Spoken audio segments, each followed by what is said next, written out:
यहाँ पर हमें इसको सिंप्लीफाई करना है। सिंप्लीफाई करने का मतलब है कि इन दोनों ब्रैकेट्स को हमें सॉल्व करना है।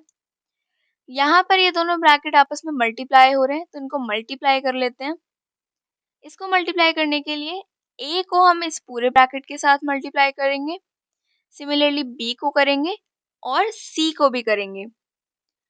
अब क्योंकि a इस पूरे ब्रैकेट के साथ मल्टीप्लाई हो रहा है, तो इसकी हर टर्म के साथ मल्टीप्लाई होगा। तो ये हमारा हो जाएगा a into A plus a into B. यहाँ पर साइन है माइनस का, तो minus a into C.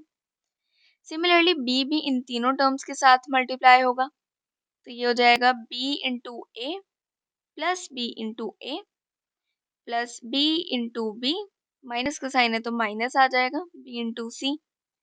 Similarly c को करेंगे तीनों के साथ, तो ये हो जाएगा plus c into A plus c into B.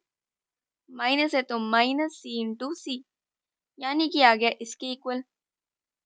अब a इंटू ए यानी a स्क्वायर, तो ये आ जाएगा a square plus a into B हो जाएगा A B minus sign as it is a into C यानी ए सी प्लस ये हो जाएगा B A plus b into B हो जाएगा बी स्क्वायर माइनस ये हो जाएगा B C plus C A plus C B minus सी इंटू सी यानी सी स्क्वायर, तो ये आ जाएगा इसके इक्वल।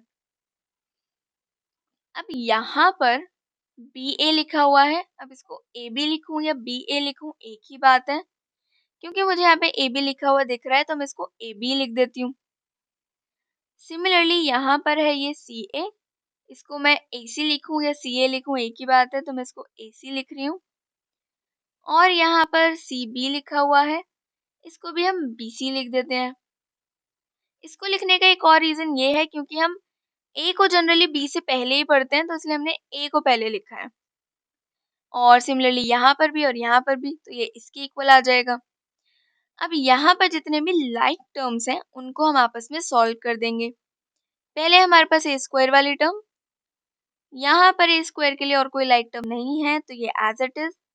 नेक्स्ट है ए बी, इसके लिए लाइक टर्म ये रही, A B plus A B हो जाएगा प्लस टू ए बी, तो ये आ गया। नेक्स्ट है हमारे पास माइनस ए सी, इसके लिए लाइक टर्म ये रही प्लस ए सी। ए सी माइनस ए सी 0 हो जाएगा, तो ये तो 0 हो गया। नेक्स्ट है बी स्क्वायर वाली टर्म, कोई लाइक टर्म नहीं है, तो ये एज इट इज। नेक्स्ट है माइनस बी सी और ये है plus B C. B C minus B C again 0 हो जाएगा, तो ये भी 0 आ गया।